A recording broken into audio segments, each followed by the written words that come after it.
I think the first question I would like to ask is,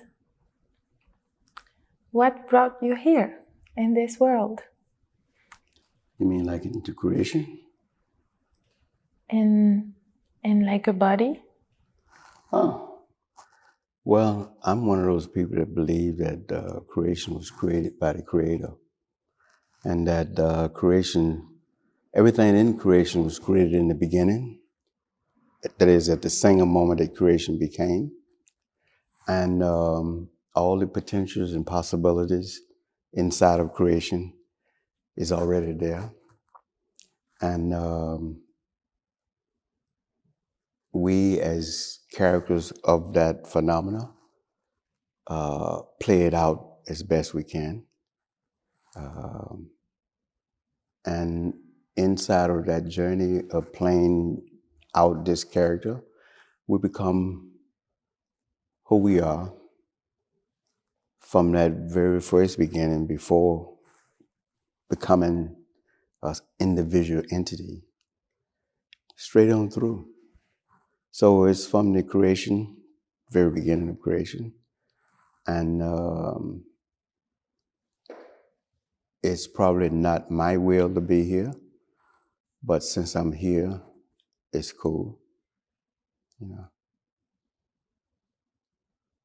So, why did you choose to play here? Well, I play because it's one of the things that come out of my existence. Um, at the age of 12, I knew what I would do, and I knew I would do it in music. And my selection to do it in music had nothing to do with anybody else, although one could probably find reasons, based off of family and stuff like that. But essentially, I knew at the age of 12 that I would be involved in making art, in music art. And there was no moment to question that because knowing and knowledge of knowing is confident that you're right.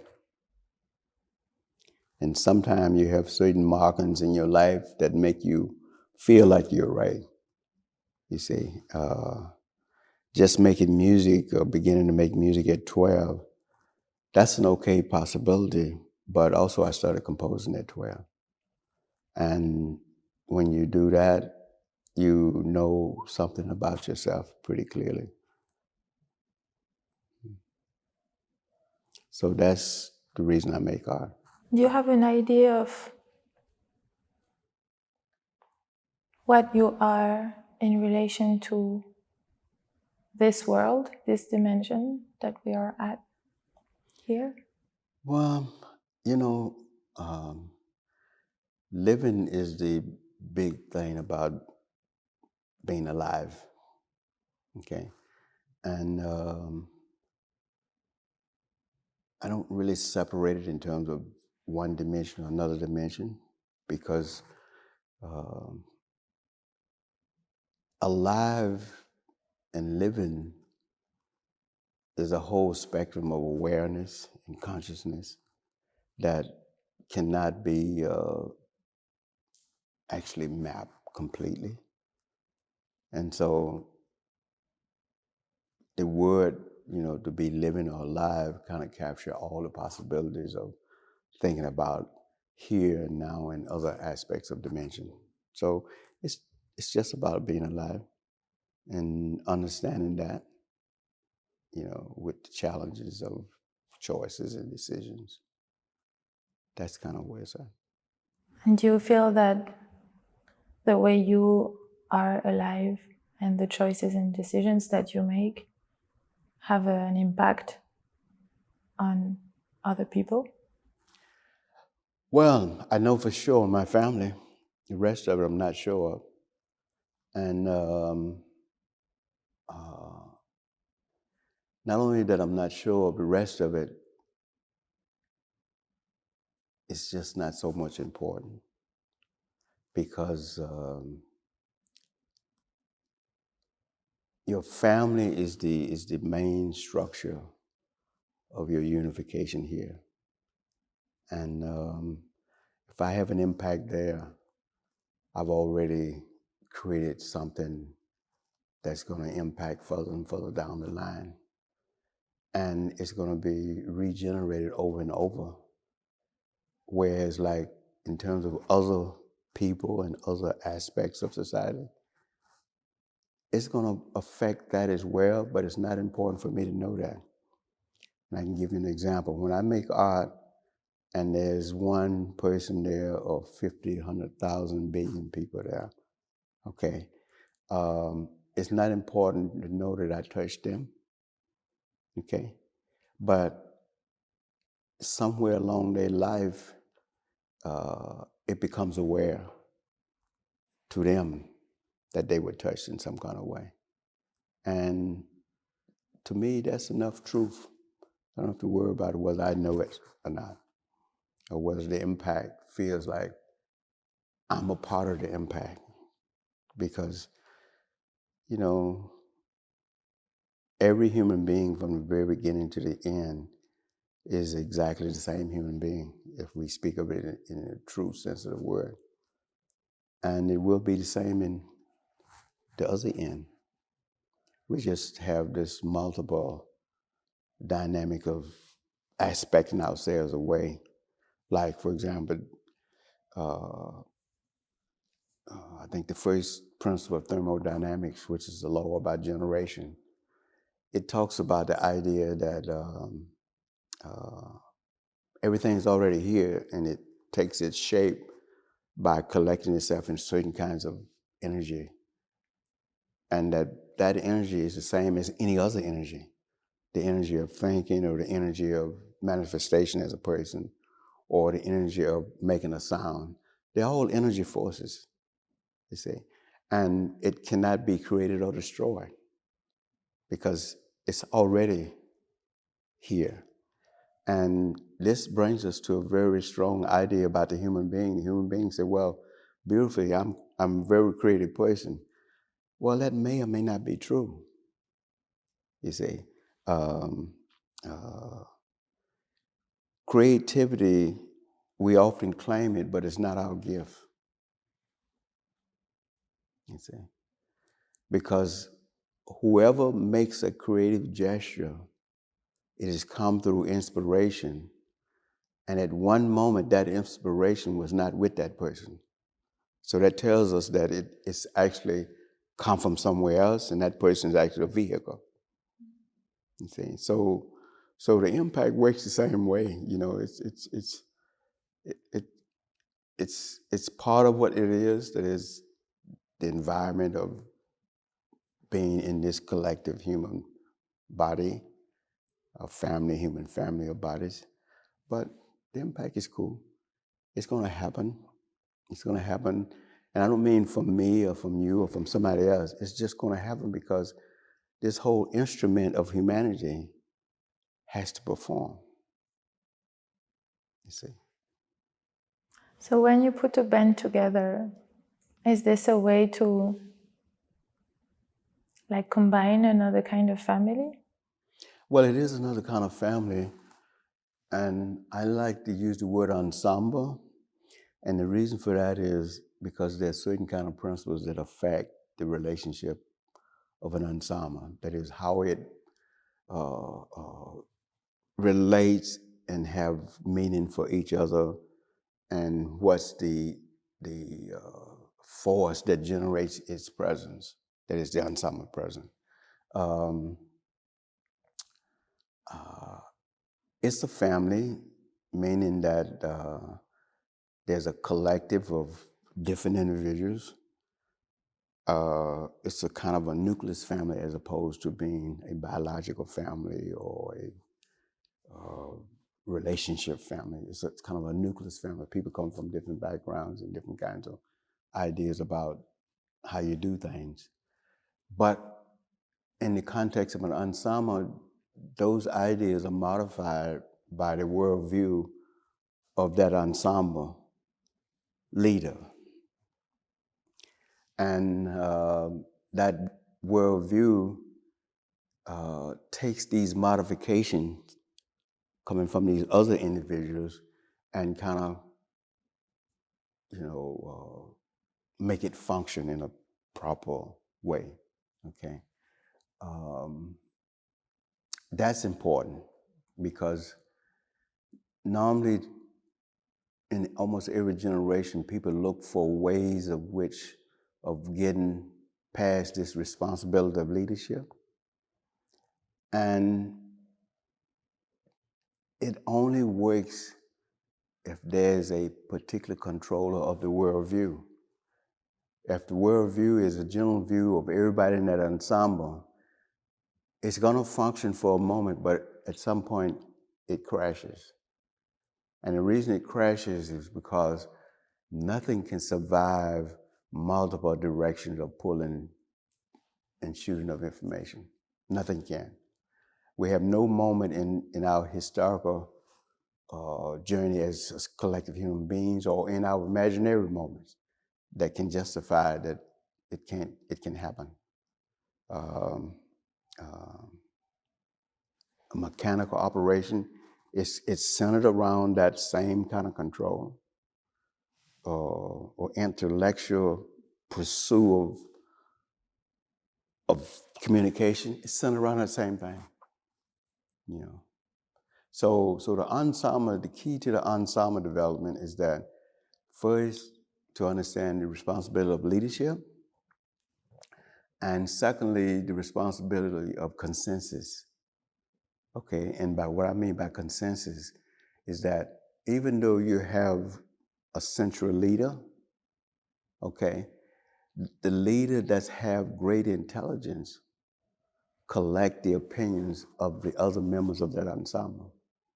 And he or she makes her or his decision based off of either that collective opinion that has been grafted together, or it's completely disregarded and a new decision is made.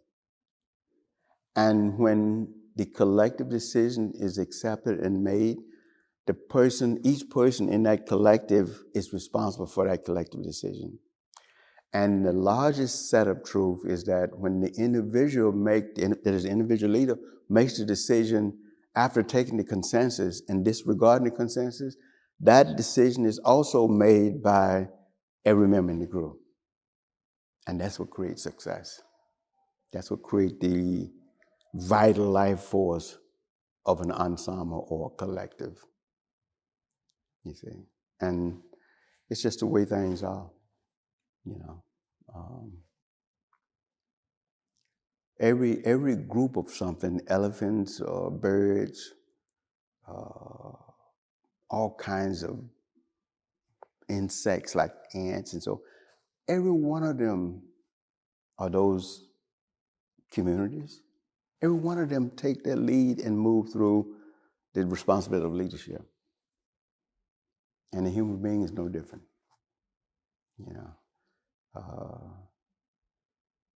To get a little bit clear about consensus, every collective, whether they be a bank collective that is a financial institution or medical institution, they all collect this opinion and decide what may be right, or they use it to make a new and different decision. Because, it's just how creation is constructed. Yeah. So if this is the way collective works,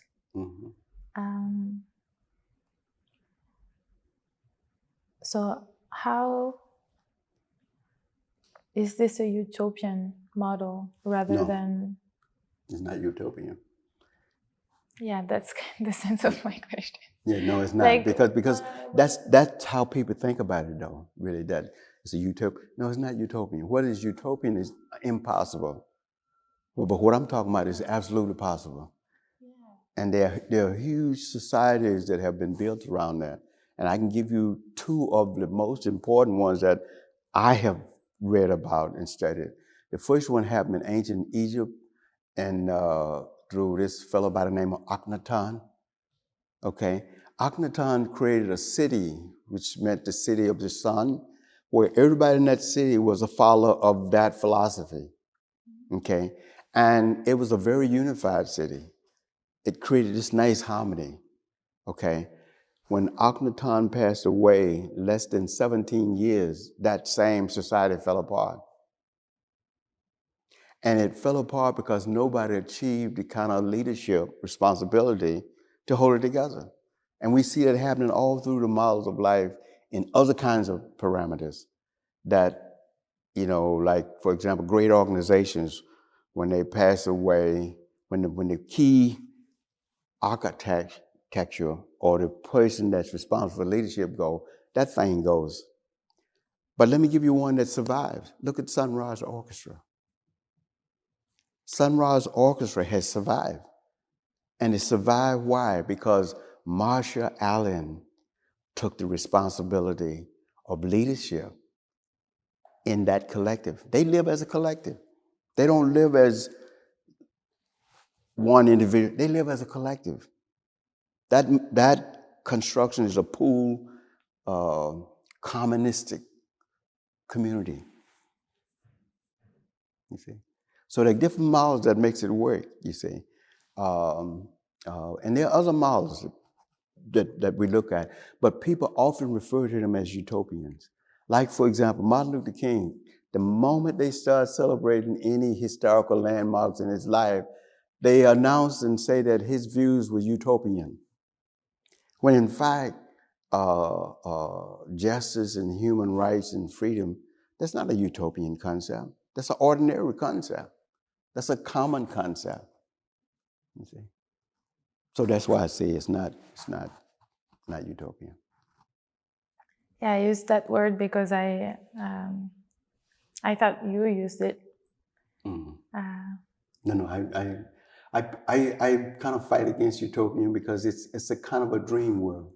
Yeah, I mean, it's interesting. So I've been working on doing some research about basically like bringing the utopian word like back in some like reality as like an alternative for politics. Yeah, well,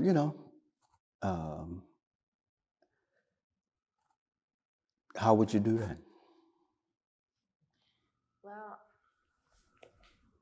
that's like an inquiry, that I'm probably like going through all my life.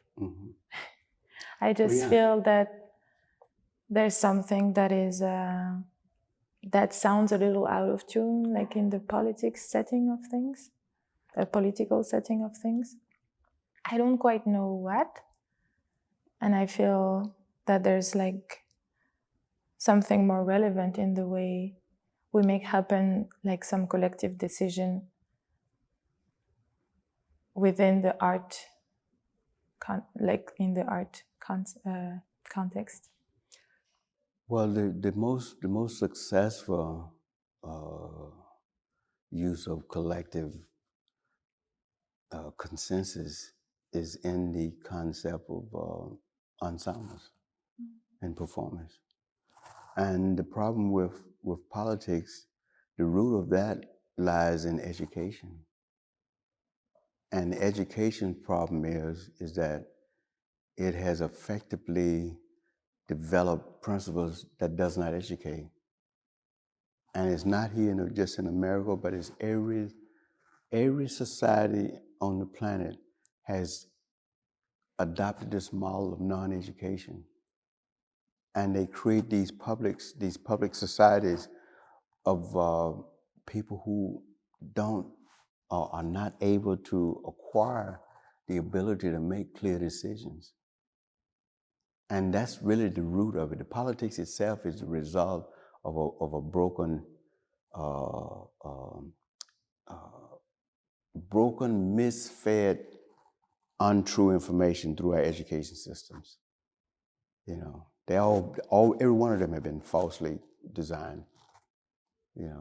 From institutionalized, high-spirited notion about intellect to the spiritual side, high ideas about religion and spirituality, to the notion of interacting between human beings and society, all that stuff has been falsely constructed. And it cannot help but fail. And it will continue to fail. You see? And people say, well, what about revolution? Well, look, that's not possible. You see? It's not possible. It is a dream, but it's not possible. You see? And I can give you a good example, Che Guevara's. You see, people champion Che Guevara's like he's some kind of a divine being. Where in fact, the guy made a lot of big mistakes. Because he didn't understand the structure of how you make social revolution. He thought it was all based off of power. And most people get angry when I tell them that because they think that he was somebody else, but he wasn't somebody else. Because all you have to do is look through the literature and check out his scene, and you find out about that's what it was. It's all about power, you see. And he gave his life for nothing.